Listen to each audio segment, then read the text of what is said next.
Welcome back to Creative Thinkers. My name is Miguel Valenzuela, and as always, we bring you a special guest.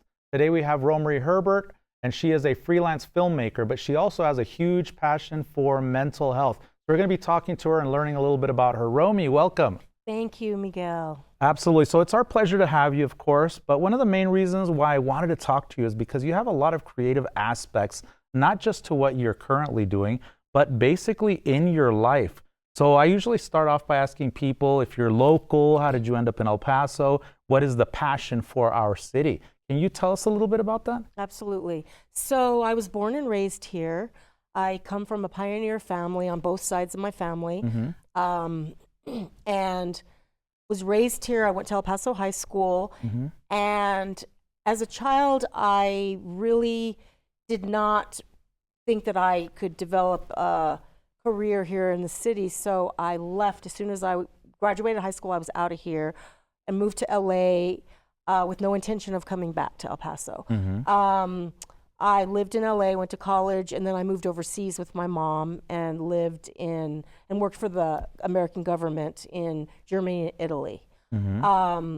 It wasn't until I started to get a degree in broadcasting overseas that I realized I couldn't finish my degree. So my aunt, who had been here for many years, said, "Please come back to El Paso. I think you'll see that it's changed and that there's a lot more, there's a lot more for young people. Come and check it out. You can live with me."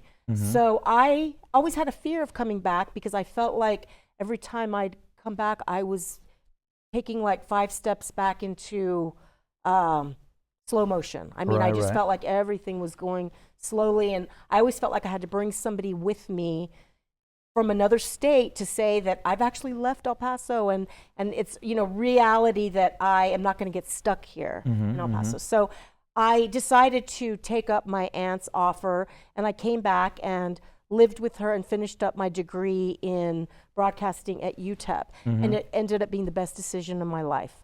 El Paso had grown immensely. There were opportunities available for people in broadcasting, people in, English as a second language, English, DJing. I mean, the opportunities were endless, and I ended up making a whole new life for myself. I got involved in the music scene and very involved in TV and radio. And I have to say, this was in the mid to late 90s, and I met some of the greatest people that have become my mentors over the years, who helped guide me and shape where I ended up going, which was 8 or 9 years later. I left. After I graduated high school, I left and moved back to Los Angeles. 10 years went by, and my husband lost his job in Los Angeles. My dad and family were here, and we decided, let's go back to El Paso and be with them. And we've been back here ever since. So this is my second time back. So it's been like a 30, 35-year journey, right? Yes. And what was the kind of catalyst for you to leave? Like, why would somebody want to leave? Because one of the things that I always tell my students and anybody who I run into is one of the most important things that you can do is travel, right?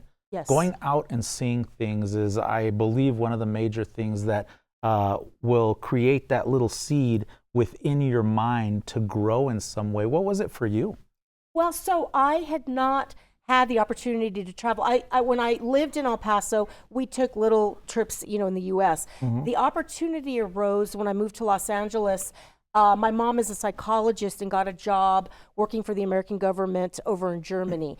And this offered me the opportunity to go live with her and study and work and travel throughout Europe. And my mom was somebody that has always kind of instilled values of, learning about culture and art and history and music. From the time I was a little girl, she was playing, the Beatles and the Rolling Stones and the Whispers, and she had all her music that kind of filled my life. And there was a bigger picture out there that I wanted to see. And so through her, I guess, design, both my brother and I had a brother that was also here. We both moved overseas to live with my mom, and that offered us that opportunity to travel and work. So that's what we did. And it's interesting because I feel like part of that has to do with creative thinking, right? Yes, absolutely. Here we are on Creative Thinkers talking about people's lives. That's generally what we do on this show. Yeah. But we always try to kind of get a better understanding of how creativity plays into their life. Can you explain how that is incorporated from when you were a child all the way into what you're doing today? Because one of the things that you're doing right now is producing films or working in films and all that. So how do you get from I'm a kid all the way to doing what you're doing? So as a kid, I was always interested in acting and singing, and I was always involved with, you know, if they had, you know, the different play groups, the playhouses here in town. So my brothers and I were always, you know, act in those shows, and we're involved in sports, music, whatever we could get our hands on. And part of that allowed us that creative ability to kind of leave the norm of where we were at. El Paso at the time was very, I don't know, I want to say a little closed-minded. There was just not a lot to offer for young people at the time. And so these, you know, going in and becoming an actress in a company allowed for that creativity to kind of get out of myself, become somebody else.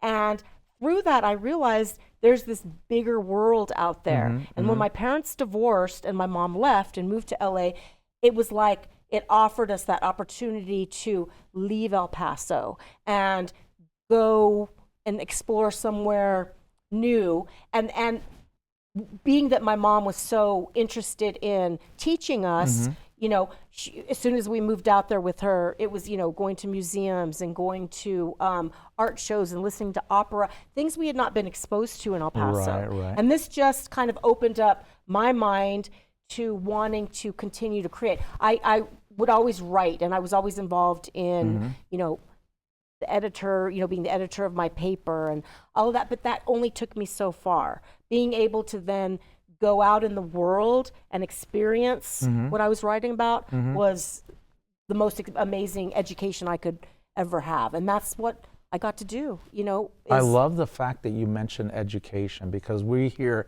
at EPCC, that's our main thing, is to educate people, right? And I believe that education, as I always say, knowledge is power. I believe that education is the most important thing that we can, you know, gain, right? It doesn't matter what you go out and study. You can go out and study a craft, you can go out and study, you know, psychology or whatever, as long as you're constantly learning, because that's really what's going to catapult you onto the next level. Speaking about that, how important was education in your life? You said you went to actually study communications? Broadcasting. Broadcasting. Yes. So through broadcasting, how has that broadened your horizons? Because you haven't only stayed in broadcasting. I haven't. So I always, before I got my degree, I started off as a DJ here in El Paso on 96.3. It was a country station. I knew nothing about country, but they wanted a female voice, and the manager liked my voice, and he said, you know, you'll learn as you go, and that's exactly what happened. Then I ended up on a rock station called KAMZ, and then I went to UTEP to KTEP, and was on a host on that. It was the NPR station. And from there, it just kept leading. Then I got into television, and I worked for Channel 7, Channel 9, and it kind of developed that way, so that I kind of kept going with that, right? It developed into other things, of Well, course. it developed into other things. When I moved, what happened was I couldn't stay in El Paso and work as a TV reporter because the pay was not comparable. I could not make a living here in El Paso. Right. And that was why I decided I had to, move to Los Angeles. Then I was in Los Angeles and I was working as a reporter as well. Again, I could not. You could not make a decent salary. So what I did was I started working with people diagnosed with mental illness. Okay. And my degree was not only broadcasting but also psychology. And I started training and becoming a therapist and working with people on educating them about how to socialize. I was a socialization coordinator and director, meaning that people that were, incarcerated in insane asylums, getting out, needed to get back on track in the world, and it was my job to kind of teach them skills, the communication skills, and in learning to get back, back on track. So we would go to museums, we would go to the mall, we would do daily life skills that allowed them to practice getting back on track. And I realized at the time I had a passion for working with this population. I never knew it. It was not something that was even in my registry. But once I started working with this population, I never went back. I just realized I've got to advocate and I've got to work with people, because we all have talent and we all have abilities, and it's about showing and exposing these abilities. Because so I decided to write about destigmatizing mental health, and about, you take somebody and you see them, instead of judging a book by its cover, taking this person and getting to know this person and seeing what their strengths are, seeing what their weaknesses are, and working with them to develop those strengths so that they themselves can do exactly what they want to do, and no obstacles involved. And so that became my passion. So I started writing a column called State of Mind. And it's all about, I started that in, I want to say 2000. And are you still doing that today? I'm still doing that, yeah. I'm still doing it.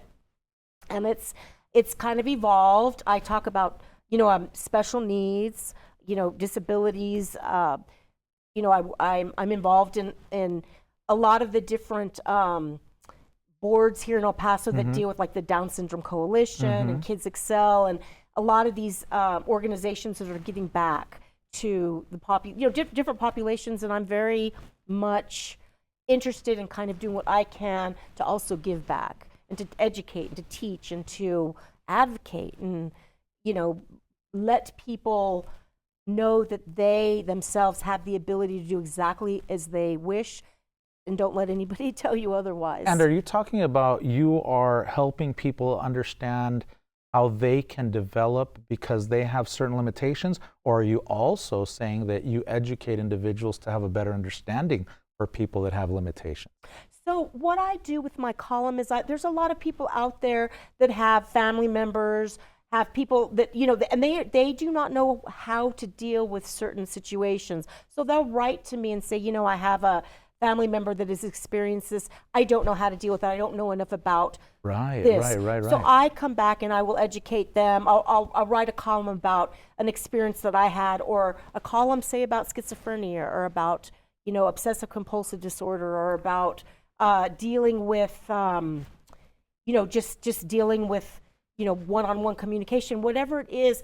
It's a way to kind of educate people that don't know about it, and help them so that they can, understand where people in their families are coming from. Trying to get rid of the stigmas associated with certain things, Exactly. right? And then for people that are, and I haven't worked in the field since I've been in Los Angeles, it was easier for me to write the column when I lived in LA because I was working in the field directly. Now I work kind of indirectly in the field. I have different nonprofits that I'm involved with. And so like I said, I've expanded.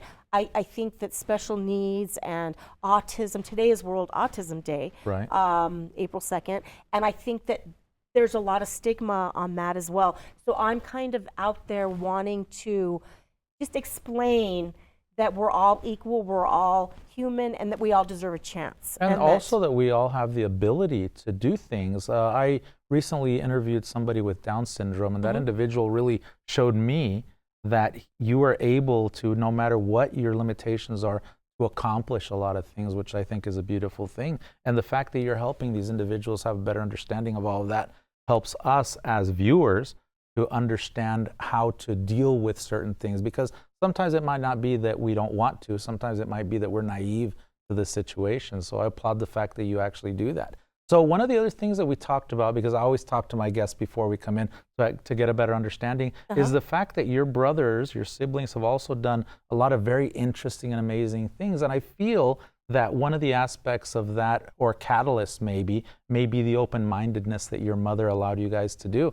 What was it, do you think, that she did in order to help you guys do that? Was it taking you guys to operas and museums and things like that? And how do you think that helped you as an individual?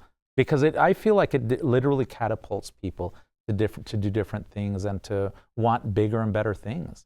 I have to say that you're absolutely right. My mom was, I always have looked at my mom as my hero, because she was the kind of liaison that took me out of my little teeny world Yeah. and kind of opened up the bigger, brighter world that was I out agree. there. My mom the same way, and she really helped me a lot. And my dad would also facilitate all of that for us. But I think that it was also the fact that they were always taking us places, traveling, Yes. allowing us to see things. And that's one of the reasons why I always tell my students, you know, go to the corner, you never know what you might find there, right? Just go out and do something, experience life. And I feel like that's what you guys have done, which has allowed you guys to kind of really excel and do a lot of things in your lives. But one of the things that you did recently was, and I saw the documentary that you did on the Jewish community. Explain that. So yes, I worked with a director and crew out of San Diego, and we did a film called "The People of the Crossing: The Jews of El Paso," and it was something that became a passion project for me because I did grow up here in El Paso as a Jewish person. I was not religious, but I left El Paso without a lot of knowledge or interest in learning about Judaism. And it took me living overseas in Germany, seeing that there was still, you know, anti-Semitism, alive, and realizing that it's my generation that needs to stand up and take action and you know, stop this and fight for this, and realize that other people need to be educated on all of this. Otherwise, these things happen again. And so, when that occurred, I was able to kind of tap back into my Judaism and become very passionate about wanting to know, you know, my own roots. And, you know, here in El Paso, I learned as I moved back here that we were, a pioneer family on both sides, meaning that one of my families on my dad's side, they came from Russia, and they came in from Russia and Austro-Hungary. They came in, and then on my mom's side, they also came in from Poland. Oh, and wow, okay. they, started a life here in El Paso, and this was back in the 1800s. And they started these Jewish communities here in El Paso.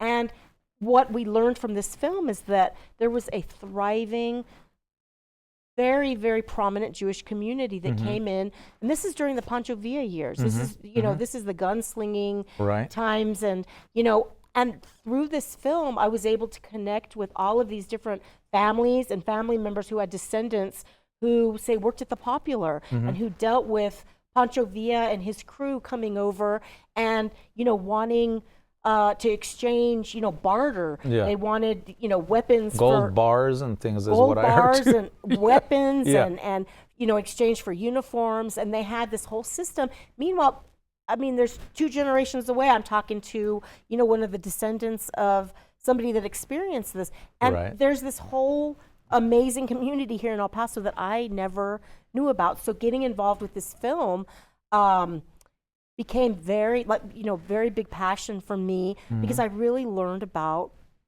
the history of, why did the people come to El Paso and what was it about El Paso?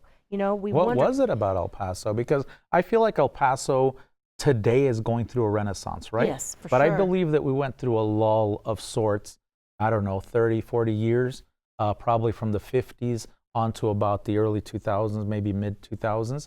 But now we're kind of in a resurgence and going through a renaissance. But why did people come to El Paso back then? What did you find out? Yeah. Well, the dry climate brought a lot of people here that had been suffering in the war. My family, I found out, for example, my grandfather had emphysema, and he was having a hard time breathing. And so they sent a lot of these guys, the veterans that were just getting out of the war, to these dry climates. And El Paso happened to be a very dry climate. And we had a hospital here or something, right? For tuberculosis or something? There was a hospital here, and then Fort Bliss was here. There was a lot of basically, there was a lot of services that helped people and brought people together. The other thing was it's a border town, so it allowed, you've got New Mexico and you've got Mexico right here. So there was a lot of people that came through, ended up in Mexico, and ended up here in El Paso. So it was kind of a gateway through for different people to come in. One thing I found out through the film that I found very fascinating was that more Jewish people came in through Mexico and Galveston than they did Ellis Island, and ended up in El Paso. And this was something that, I mean, I would have never imagined, but El Paso happened to be, it was inexpensive and it was easy living and, affordable, and the climate was dry, and people really were accepted here. I mean, I think that El Paso happens to be a very accepting community, and it always has been. And I think that the Jewish people kind of got together, and the first mayor was Jewish. Oh, I didn't know that either. Very interesting. So they started, these different businesses, and then a lot of these people started bringing people from Europe over here and helping them and kind of getting them started with land. Land was very cheap, and they started, bringing people over and started these communities. And I think that, people don't know that. People don't realize how much El Paso helped shape the nation, So, and that's in our film, and our film basically touches on all of this, and we focus on a lot of the pioneer families that really contributed and were a big part of that happening here. Absolutely. And one of the things that I've been seeing about the conversation we've been having is the fact you've done a lot of things. What's in it for you in the future?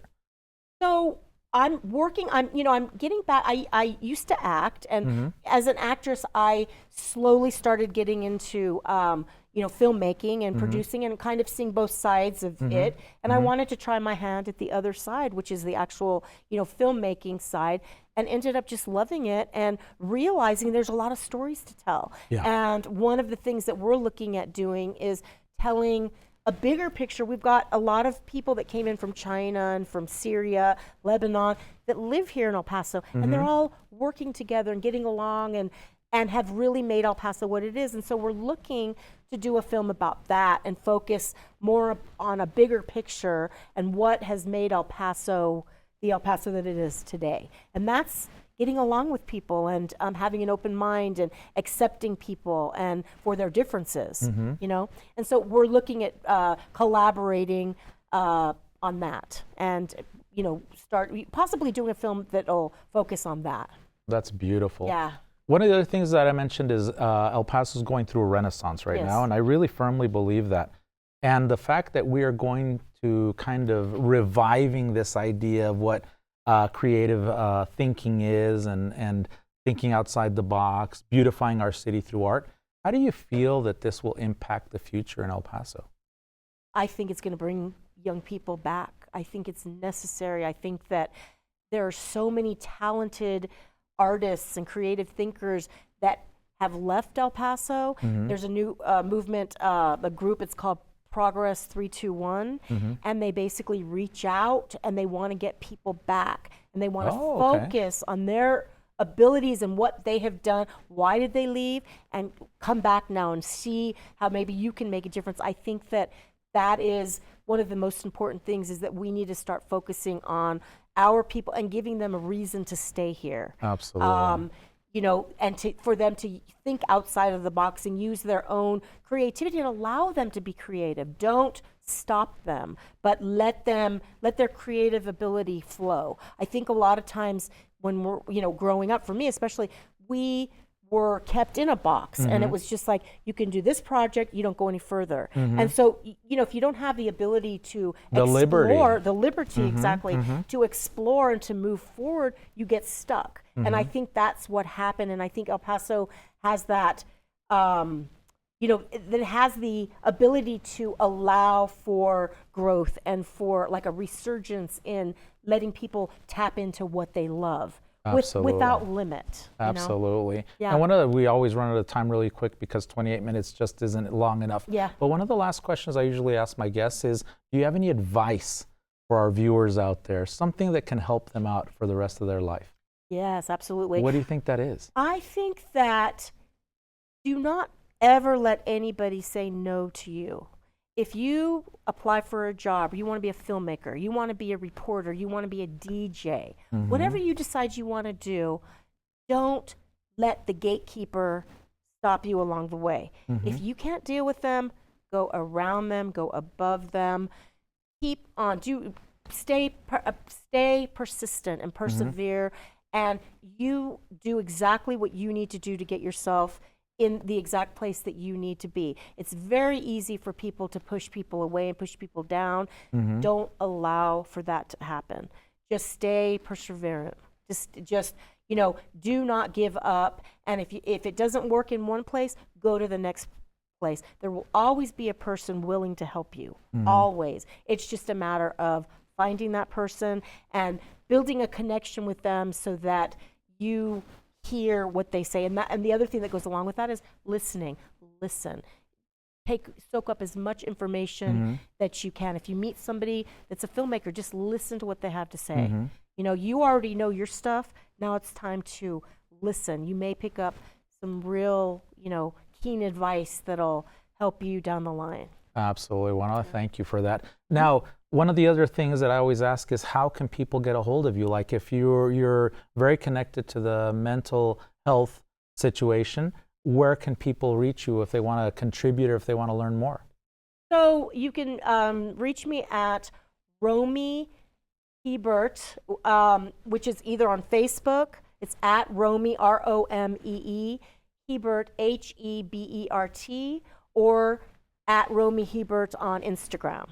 Both of those places you can reach me. And also, I write my column State of Mind, and I write that for some different magazines. And you can always email me at romery27@gmail.com, and I'll be happy to answer any question. Wonderful. So, Romee, I hope you enjoyed yourself. This was a wonderful conversation, and thank you very much for coming. Thank you. I appreciate it. Awesome. And I want to thank all of you guys for joining us once again. Again, my name is Miguel Valenzuela.